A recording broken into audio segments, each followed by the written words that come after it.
राज्यों के अंदर महामहिम राज्यपाल जी के अभिभाषण से इस सत्र की शुरुआत होती है। इसके अलावा वर्ष भर के लिए राज्य सरकार का बजट भी इसी सत्र के दौरान पारित होता है। अन्य विधायी कार्यों के साथ ही जनहित से जुड़े हुए, राज्य के विकास से जुड़े हुए महत्वपूर्ण मुद्दों पर भी सदन में चर्चा होती है। आज विधानमंडल के कार्यवाही प्रारंभ होने के साथ ही महामहिम राज्यपाल जी का महत्वपूर्ण अभिभाषण संवेद सदन को महामहिम राज्यपाल जी के द्वारा अपने अभिभाषण के माध्यम से संबोधन होगा। इसके उपरांत कल से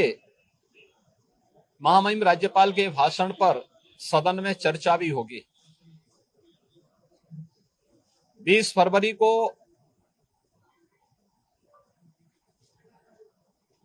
वर्ष 2025-26 का उत्तर प्रदेश का सामान्य बजट सदन में प्रस्तुत होगा। सदन 18 फरवरी से लेकर 5 मार्च तक के लिए प्रस्तावित किया गया है। उत्तर प्रदेश के इतिहास में ऐसे बहुत कम क्षण आए हैं जब इतने लंबे समय के लिए सदन आहूत किया गया हो,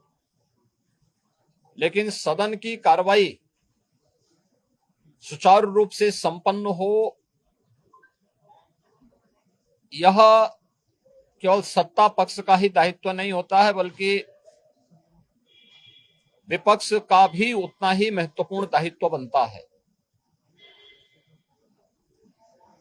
सदन चर्चा परिचर्चा का एक मंच बने। उत्तर प्रदेश के विकास को लेकर के डबल इंजन की भारतीय जनता पार्टी की सरकार ने पिछले लगभग 8 वर्ष के अंदर जो प्रतिमान स्थापित किए हैं वह अभूतपूर्व है। उसकी झलक अभिभाषण के माध्यम से भी और सदन के अंदर चर्चा परिचर्चा के माध्यम से भी देखने को मिलता है। उत्तर प्रदेश के परसेप्शन में आए हुए व्यापक बदलाव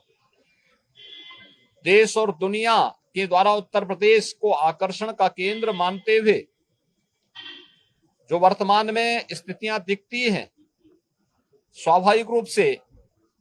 हताश और निराश विपक्ष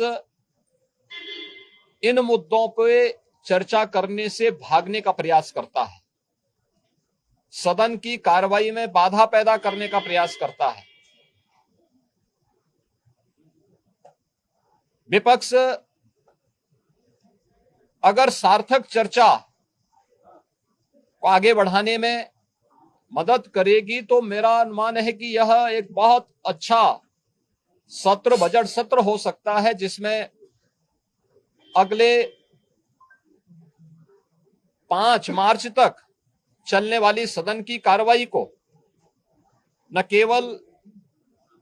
महामहिम राज्यपाल जी के भाषण पर चर्चा करने और सभी सदस्यों को अपनी बात को रखने का, बल्कि सामान्य बजट और अनुदान मांगों पे भी चर्चा के साथ ही विधायी कार्यों को संपन्न करने के साथ साथ अन्य महत्वपूर्ण मुद्दों पर भी,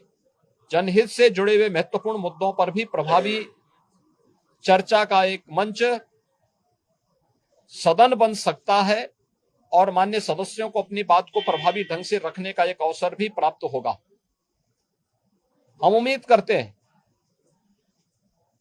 कि हार की हताशा से परेशान विपक्ष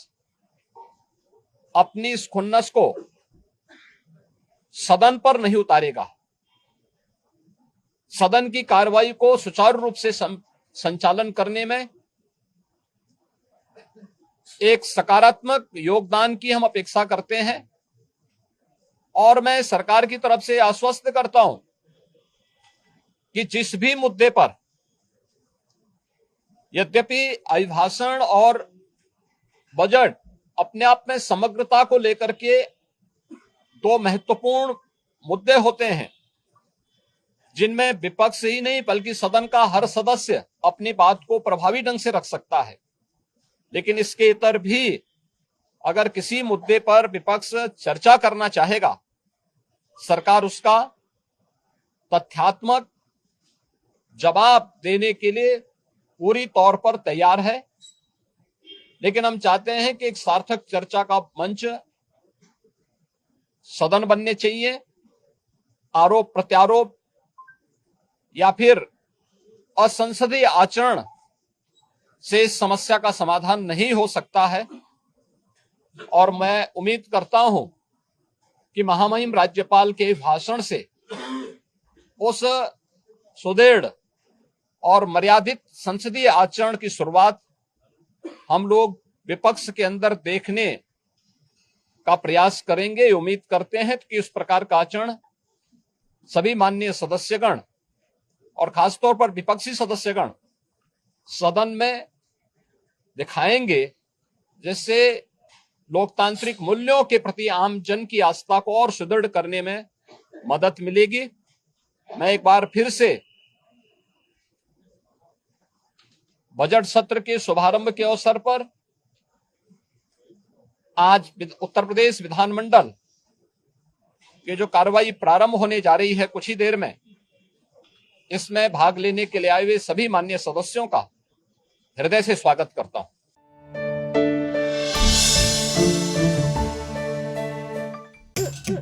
आइला रे आइला होय तू मते ठसिल करछु नाइ मजा तमे मते सब बेले पचार ना बाजार को नुआ कोन आइला हां सही कथा कहउछ आइला रे आइला इको नानो यूरिया प्लस आइला नाटा खाली प्लस ना एथिरे अधिका किछ अछि एथिरे अधिका जबक्षार जान पुरुना रे किना थिला जेति कि ए प्लस रो दाम पूरा सेति 1 लिटर पानी रे 4 मिली रो तरल मिसे स्प्रे करिवो देखिबो अमल केते पाइबो फसल फलिबो जबरदस्त इको नानो यूरिया प्लस।